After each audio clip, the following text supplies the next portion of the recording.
G'day everyone, Carl Quested here for another episode of the Real Agent Podcast. Today I'm joined by Derek Carey. Derek, how you going? Yeah, awesome. Thanks, Carl. So mate, you've had quite an interesting journey in real estate and you are now currently the proud owner of Remax Strategic, that's right. So tell me how that came about. Well, look, mate, it's been a couple of years in the industry for me. I moved from started with lovely Coronas, taught me massive amounts of prospecting, which is great intro to the industry. Then I moved into an independent for 12 months. Struggled a little bit there, to be honest with you, about the brand name. So the opportunity came. Someone from Remax approached me and said, come and join us. So I looked at what they were offering, and it seemed pretty good. So I switched over. Had a good first 12 months with them, and then they turned around at the end of last year and said that they're going to close the business down.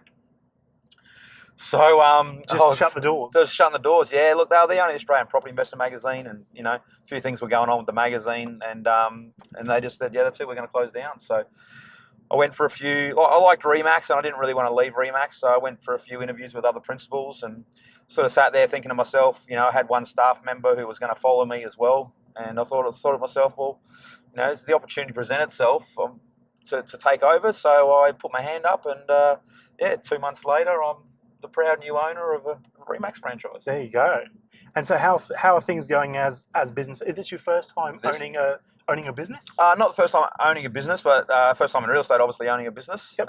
So I've managed businesses before and things like that. So from a business perspective, it's not a big hassle. From a real estate perspective, it's probably a bigger hassle because I'm fairly new to the industry myself. Sure. So that's probably where the biggest learning curve is going to be for me. Mm-hmm. But I think I can present an opportunity to other sales agents where they've got support of their principal, because I think that's a big thing. Something I found in my definitely couple of years is sometimes the support from the principal isn't there. Yeah. It's like, go do your own thing, but there's no support. And on the other hand, I've talked to a lot of other agents, and there's almost too much control from the principals in what you can and can't do. So we're lucky with Remax, we've got a big scope on our marketing and what we're allowed to do, and as long as you stick by the brand guidelines as far as the Remax logo, you can pretty much do what you want to do. So fantastic. Can offer agents heaps of flexibility in their in their marketing, and to do what they want to do. But also, I've done a lot of training myself in the last couple of years, and I think I can present them with an opportunity for people who aren't as quite as experienced who want a bit of guidance. I can also offer that as well. So. Okay, cool. So what has been probably the biggest challenge or the biggest learning curve that you've had since being, let's start with as a real estate agent, what's been the biggest learning curve for you? I guess I've always been in the service industry, and I've always been very customer focused. And I think real estate, there's probably not enough emphasis on customer, service, I guess. Sure. We're busy, and the busier you get, the harder it is to provide that customer service. And I think that's probably one of the things that I love providing over and above service to my customers. But the busier and busier you get, the harder and harder it is to actually provide that over and above service, because things slip through the cracks, and then you tend to focus on one or two customers, and to provide that service to a number of customers is really hard. Yeah. So okay. So that's probably the biggest struggle I'm getting, is to provide the level of service I want to provide, but to more and more people. Yeah. And I guess that comes down to setting up systems and streamlining my processes, which unfortunately up until now I haven't had the assistance with. So that's something that I want to do with my business is make sure I set up those systems and those streamlined things so that you can provide that service to more and more people as you grow. Sure. Okay. And so you talk about systems there. What are some of the shortcomings that you found where you've gone, shit, if I had a system in place for that wouldn't have happened, or we wouldn't have lost that listing? Or is there one sort of thing that sticks out? Well, I guess that when I first joined the independent I was working for, they used Outlook as their CRM. Okay. So I went through every CRM, and tried them all out, tested them all, found one I liked, and starting to learn that. So again, I've only been using that for 12 months, a year and a half now. So I'm just learning more and more about how to drive that program. Remax didn't have that program. Since I've started my own Remax, I've gone and got that program again that I like. So which one are you using? I'm using Rex. Okay, cool. Yep. I found Rex was locked on was great, but from a business point of view, Rex was just, it was a good price. It was, systems very similar. I don't think it matters which CRM you've got. I think, as long as you can use it. But I think the more user friendly it is, the more you're going to use it. The best CRM is definitely the one that you actually use. That's right.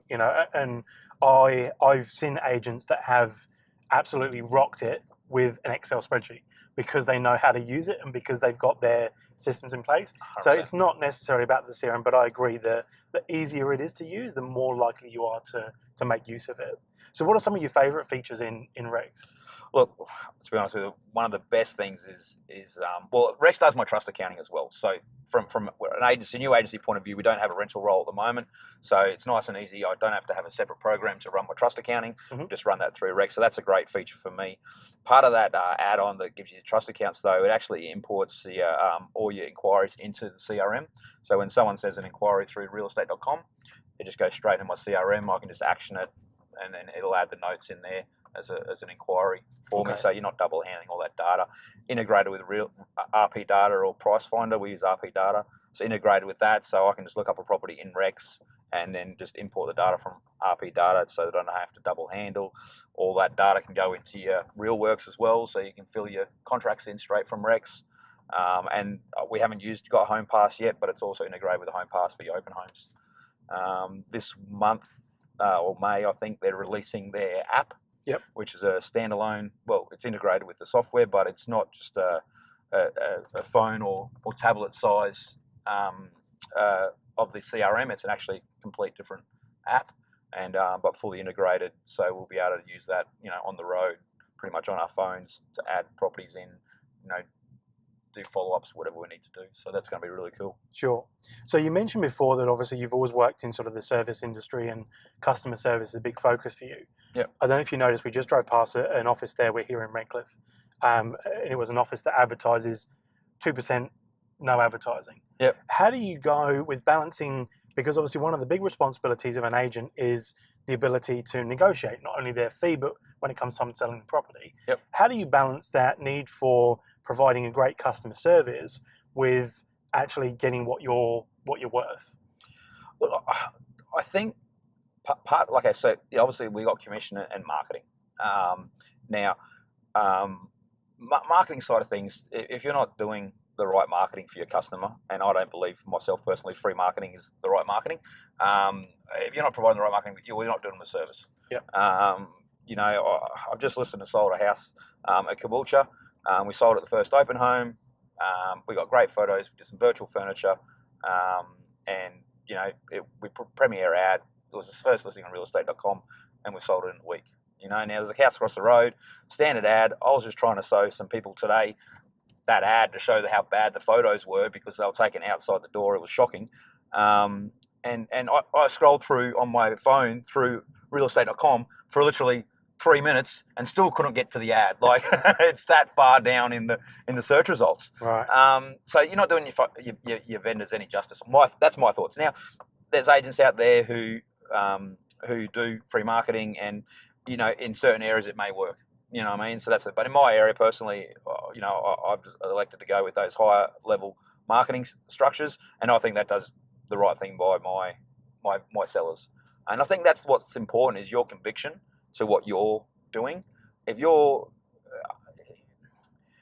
can't sell something that you don't believe in. Now when I first started in the industry, I didn't believe in it enough, and I found it very hard to sell marketing because I didn't believe in it. And the more and more I learned about it, the more and more I went through things, and the more and more I looked at other agents doing, the more and more I went, no, I need to do this. And I've had a great 3 months, sold more than I had last year. Awesome. So on that regard, it's working for me now. Realestate.com, the friendly boys they are, putting the price up again, but that's life, and we got to deal with that. So from that side of things, marketing, 100% got to have it. It's important for me. From a commission side of things, something struck a little tune with me, and there's obviously a lot of, I guess, debate in the industry about a fair fee and all things like that. But and there's a lot of trainers in the industry who talk a lot of different things and that. But one thing I heard was when you go to buy a diamond ring, and you got a diamond ring that's worth $10,000, and you got a diamond ring's worth $1,000, which one do you want? Well, you want the one that's worth the most. The $10,000 one. So by discounting your fee, you're almost discounting the quality of your service and the quality. By having a higher fee, you're almost saying I'm better. Right. And there's a subconscious and inherent thought there, to me, from a seller's point of view, that if your fee's a little bit higher, well, you must be a little bit better, whether you are or not. You've got to prove that, and you've got to show that in your results and what you can do. But I don't think psychologically, from a seller's point of view, when they're setting up agents, I don't think fee is as much as important as a lot of people make it out to be. And sometimes having a higher fee can work in your favour just as much as having a lower fee, as long as you can back it up. Yeah, and I think that's true. I think Kristen Rowland was the one who said in an interview recently. He said a very similar thing that if you're going to charge a higher fee, you need to then prove why you're worth that fee. And I think his frustration was that a lot of agents try and charge a higher fee, but don't actually prove their worth for doing so. So I totally agree that if you can show your worth and you can get the results, then you deserve the fee. Yeah, well, I'm proud to say that last year, I think 8 out of my 10 results were over list price. Yep. So, that's what I try and do. So that's obviously and we wasn't like we're pricing them low to try and do that, but we just priced them what we thought, but then just negotiated and had the right marketing and had the right thing so that we got multiple offers or we got really early offers, and then you can turn to the buyers and say, well, look, if you want to know and accept an offer now without, you need to pay more. Sure. And they do. If they love the house and they want to move, they pay more. So look, I think fee, as I said, fee for service is definitely from an agent's point of view, it's so much talk about it. Yeah. What's good, what's not, what's whatever. But I don't think from a seller's point of view, it often comes into the decision as much as we all make it think it does. Some do. There's definitely people out there who want the cheapest. The cheapest. Yep. So be it. But I think there's enough sellers out there for us all to have our own bit of market share and for us to be successful. And obviously we want to be more successful, but that just comes down to working harder. So absolutely. So now you are, I don't know if you're a self-confessed, but you're definitely a bit of a conference junkie. Yeah, definitely, mate. Definitely. I'm actually, so I've been a principal at Remax since late December, early January. I love my conferences. I've been going to them. I went to the first conference when I was 3 months into the industry, but I've learned so much in 3 years. I've probably learned more than a lot of real estate agents because I've been to nearly every single conference that's been there. I've done training with nearly every single trainer.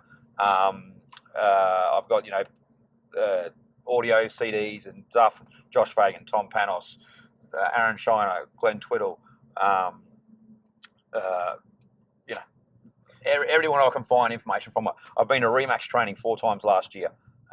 Since I've been a principal, I've been to Remax. I'm just about to go to my 3rd training in 2 weeks' time. Yeah. With Remax head office, and that's principal training. So,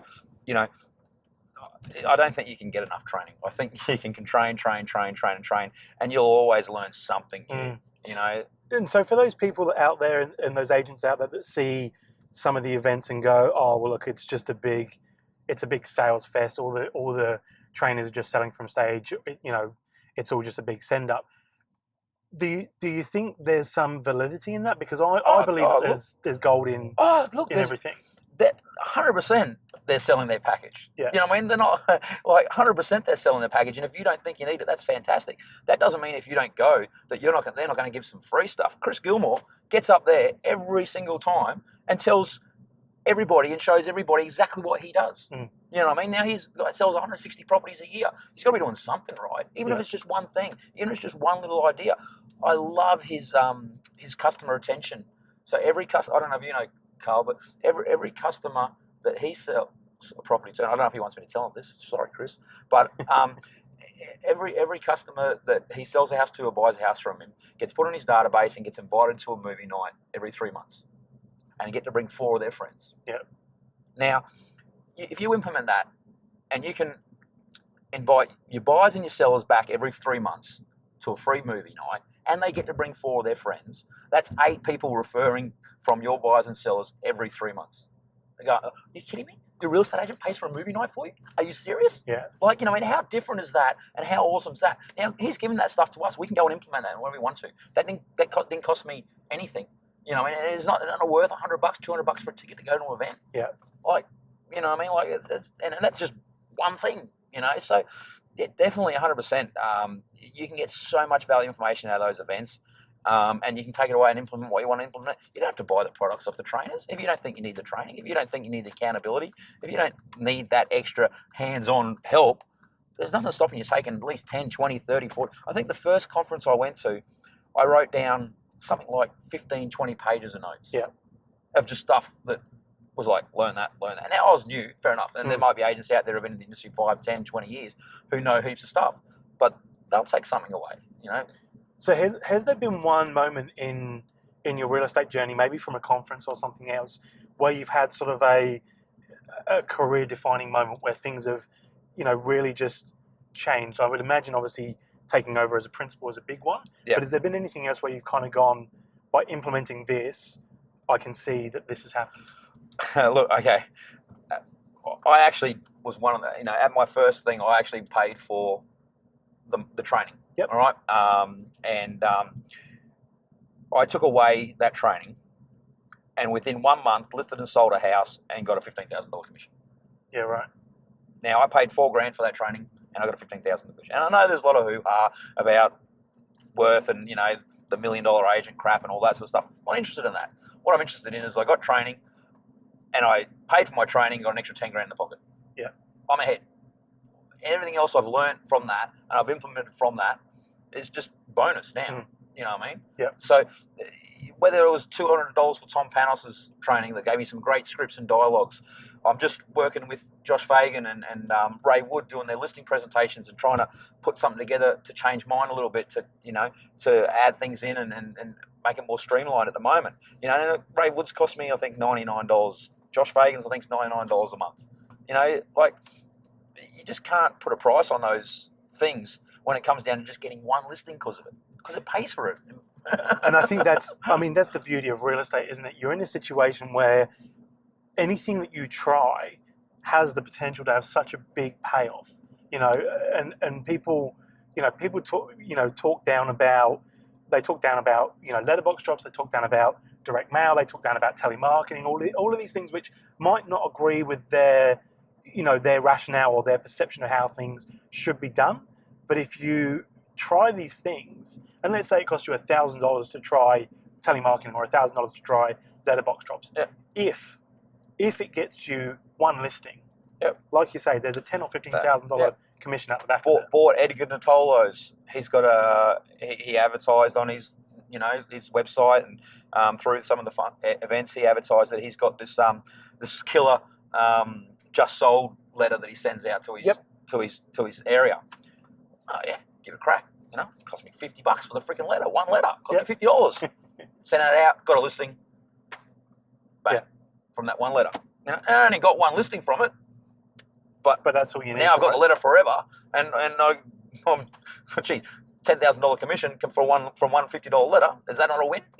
So look, I think a lot of people, but I said I'm new, so I'm not set in my ways. I'm happy to learn. I'm happy to take new things on. Let's try letterbox dropping. Let's try that. Let's try door knocking. Let's try cold calling. Let's try all these different things. I haven't got a billboard yet, but that's something I want to get eventually. Community events and those sort of things, the stuff that I've got to work towards. I guess my own confidence as well as just the organisation of that, because I haven't got the experience and I haven't got the help behind me to do it. So there's a lot of learning things for me to do, and I've got to learn and I keep learning. I'm passionate. I'm driven. So for me, it's just a bit more pressure on myself to do it. Accountability, yep. Yeah. And I think taking over the Remax franchise, has put a little bit of a dollar sign on that pressure, and I think that can also help. Yep. So you put it, when you sort of don't have the dollar sign behind you and you don't have that pressure, go out and buy a new car. Go and put a lovely Volvo, and get that hire purchase going so that you've got to earn more. I think sometimes that pressure to fulfill that earning potential is if you're saving money, it's not quite as dramatic as actually having to pay bills. So well, it's like I think I asked Danny Hayes when I interviewed him, what's your drive or what's your goal? And his goal was basically not to go bankrupt. That's right. Yeah. So I think it's very true when you have a when you have a burnt the bridges and no alternatives approach to things, it does tend to make you think about things slightly differently. It can do. It can make you work a lot harder and try and set up. So that's the struggle I've got at the moment is trying to, because I only got a couple of employees, and so I'm sort of, basically supporting myself at the moment. I've got to try and list and sell as well as help my agents and set up the systems to set up the business to try and attract new agents, which is probably my biggest thing at the moment. So so that's what I'm working on at the moment. Brand Strong, give you a bit of a plug, Carl. Magnificent. If anyone's not using Brand Strong, get onto it. A couple of $100 a month. I've got 20 DLs designs done. Got my banners done, my flags done, sign everything. I just send them off an email. A couple of days back with a proof. Fix up the proof. Do some edits. Oh mate, there's some absolutely. And that's what it's designed for. It's designed so that agents don't have to try and be graphic designers. Well, and it's a monthly fee. It's a couple $100 a month. But at the end of the day, like it would cost me more than that to get a graphic designer to do one DL for me. And I can do 2 or 3 DLs a month if they're straightforward and I can pump them out. If I need small changes, whatever, it's just fantastic. And that's that's made my doing my deals and doing my letterbox drops and things like that. It's just made that whole system for me so much easier. So I think that's something else I need to look into more, is outsourcing more of those different little jobs, to try and make my time more efficient. But I'm a bit of I'm a little bit of a perfectionist, so I tend to like to take control and like to do things myself because I want to make sure they're done properly the way I want them done. And it's probably something I need to learn. Work on. Sometimes 80% and you not having to do it is better than 100% and you doing it all yourself. There's only so many hours in the day. So I wish I could clone 4 of me and then I could just get everything done properly the way I want it done. But anyway, so mate, I don't think the world could handle 4 of me. So we've obviously talked about a few different people that you're getting advice from and you're following and stuff like that. Is there any particular agents that, or even people outside of the industry that you do sort of follow religiously and sort of look to for advice and things like that? No, look, I've met a lot of agents through the conferences. I think I've ingrained myself a lot of the times. So I meet new agents and I introduce myself and I say g'day and I say how you doing, and people know me. I actually had one of the speakers at the last conference, one of the international speakers, come up to me and I said, just in the back room, we're just talking. And I was just saying, you're ready to go on. He goes, and he goes, people respect you. And I'm like, people don't know me, do they?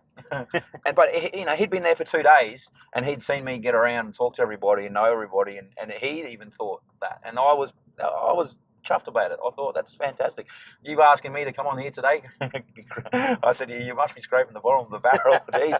But it makes me feel good that I'm obviously must be doing something right out there, and that's good. I take advice from everybody because I don't think you can't learn from anybody. Some agents would say, well, I've only been in the industry for 2 or 3 years and therefore, what do I know?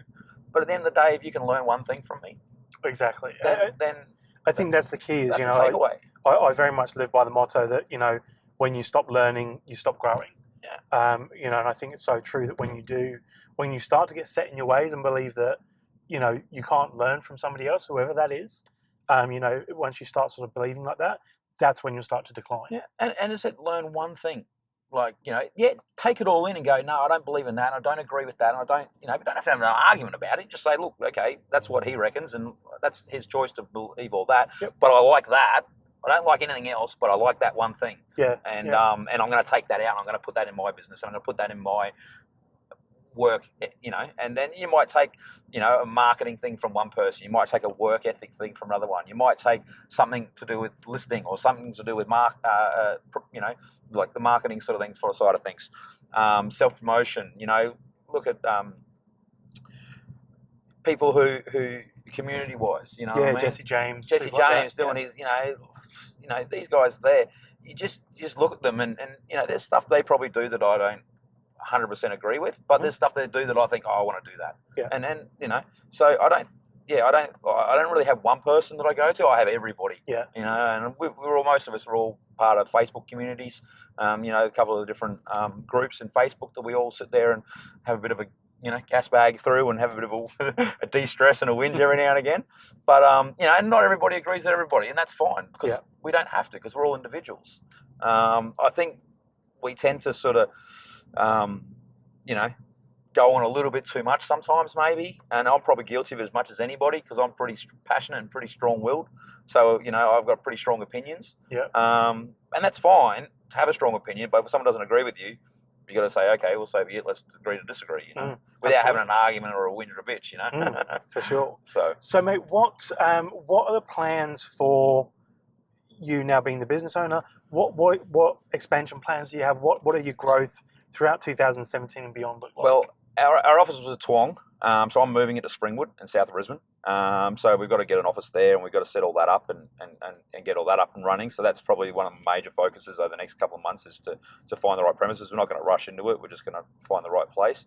And then obviously growing the team is another biggie. And that's been another big learning curve for me, is the difference from being a sales agent to a principal. And, don't want to give away Remax's secrets, but, it's a different business. Yeah. Being a principal, your customer isn't not the seller anymore. Your customer is the agent, that you're trying to bring into your fold. So that's something I've got to set up. I've got to set up the systems in the business. Got to make it attractive to other agents to say, hey, look, I want to go work with Derek because he's a goer. Yeah. And then give them the freedom and flexibility that they have, that they can do what they want to do without me going, no, you're not doing that. But also being able to say, hey, Derek, I need help with this. Can you give us a hand? And not being, and no offense to any principals out there, but I used to go to my principal and say, hey, can we do this? And he'd be like, oh, yeah, nah, that's not a good idea. Nah. You know what I mean?